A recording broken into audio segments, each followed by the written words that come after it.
नमः शिवाय. शिवजींचे पार्वतीबरोबर विवाह करण्याचे आश्वासन. ब्रह्मदेव नारदांना म्हणाले, आम्ही शिवजींची स्तुती केली. त्यांना म्हणालो, हे शिवजी, आपण सर्व विश्वाचे स्वामी आहात.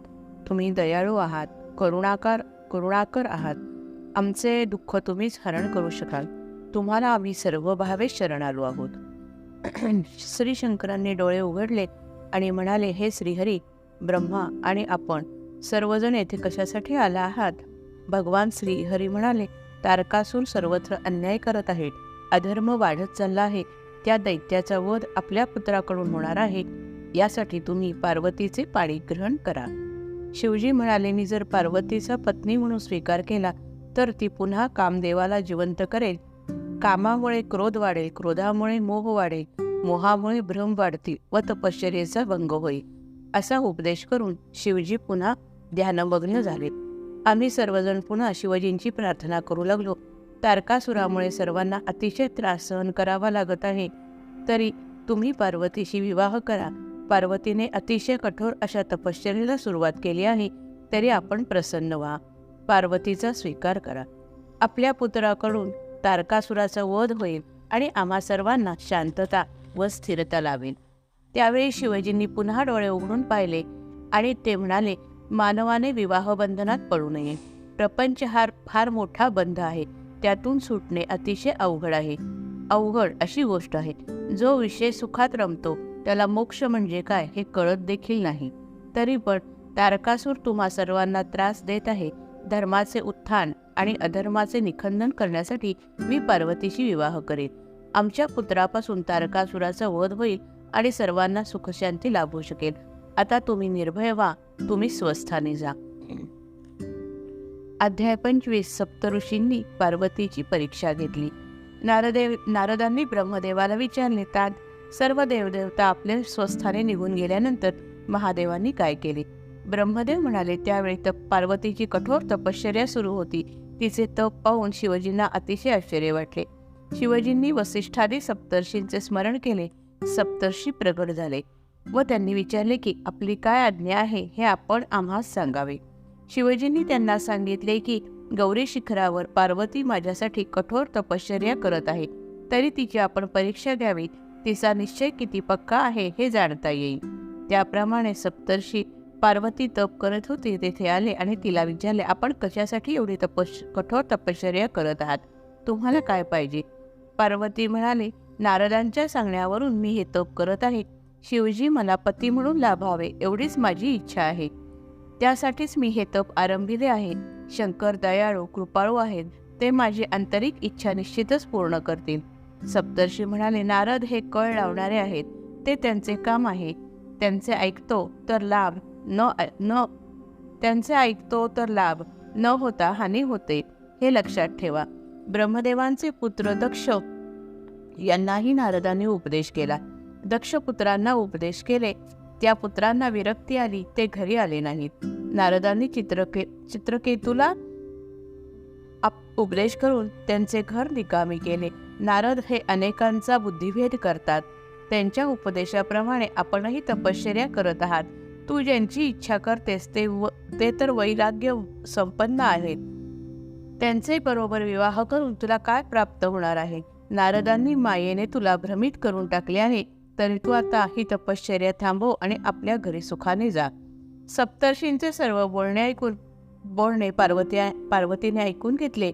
ती म्हणाली, मुनीश्वरांनो, तुम्ही सांगितले तेच खरे असेलही, पण कठोर तपश्चर्या बंद करू शकणार नाही. नारद हे माझे गुरु आहे. त्यांच्या वचनावर माझी पूर्ण श्रद्धा विश्वास आहे. भगवान शिव हे साक्षात परब्रह्म आहेत. ते आनंद स्वरूप आहेत. ते भक्तीने प्रसन्न होणार आहे. केवळ शिवजींबरोबर मी विवाह करणार आहे. सर्व सप्तर्षी शिवजींच्याकडे गेले व सर्वच वृत्तांत सांगितला. शिवजींनी पार्वतीची परीक्षा घेतली. ब्रह्मदेव नारदांना म्हणाले, हे मुने, सप्तर्षी निघून गेल्यानंतर शिवजींनी आपण स्वतः पार्वतीची परीक्षा घेण्याचे ठरवले. त्यांनी एका वृद्ध ब्राह्मणाचे रूप घेतले. हाती दंड आणि छत्र घेऊन ते हळूहळू चालत तपोवनात आले. पार्वती जेथे तपश्चर्या करत बसली होती तेथे ते पोचले. त्या तेजयुक्त ब्राह्मणाला पाहून पार्वतीला आनंद झाला. पार्वतीने त्यांना आसन दिले, त्यांची पूजा केली आणि ती म्हणाली, आपण वेदसंपन्न दिसता. आपण कोण आहात, कोठून आला आहात? ब्राह्मण म्हणाला, माझ्या इच्छेनुसार मी कोठेही जातो. तू कोणाची कन्या आहेस? येथे का बरे तपस्या करत आहेस? तुझे पती कोठे आहेत?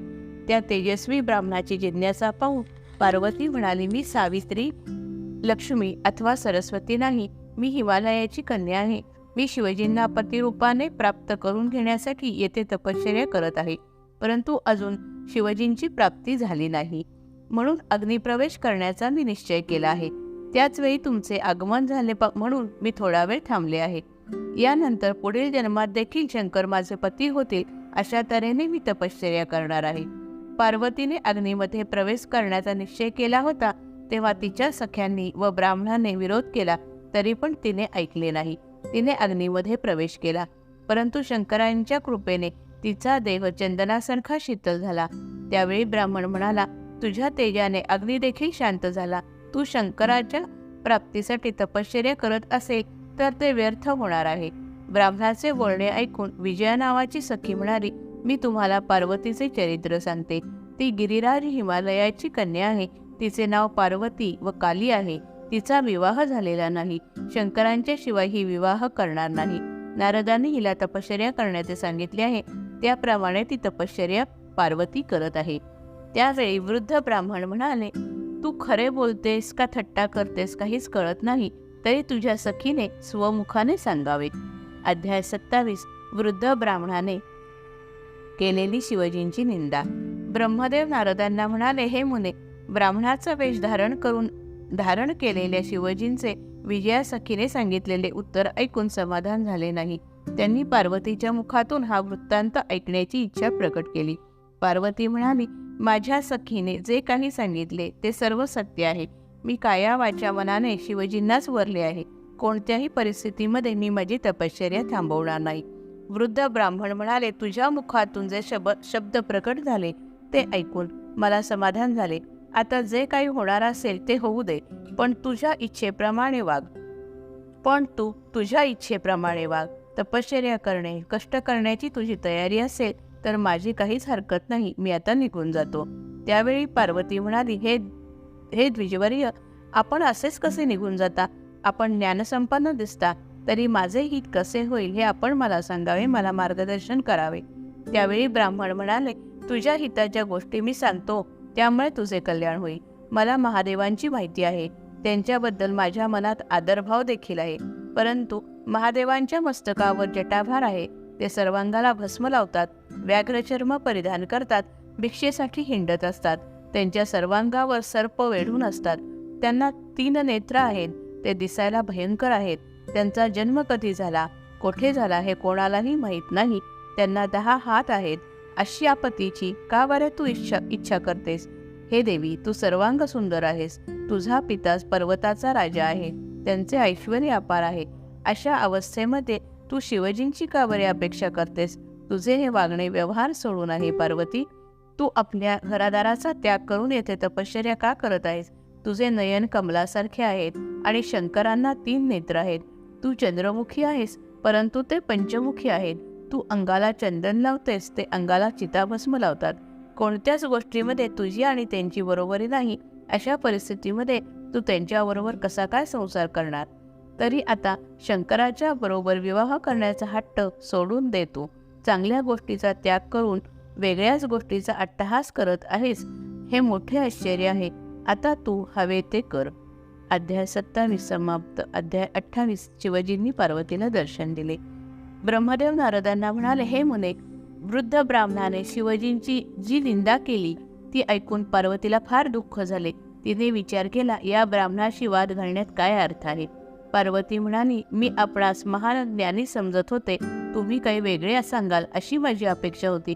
तुम्ही जे बोललात ते सर्वच खोटे आहे. ज्ञानी माणूस भगवान शिवजींबद्दल असे काही बोलत नाही. शिवजी परब्रह्म परमात्म स्वरूप आहेत.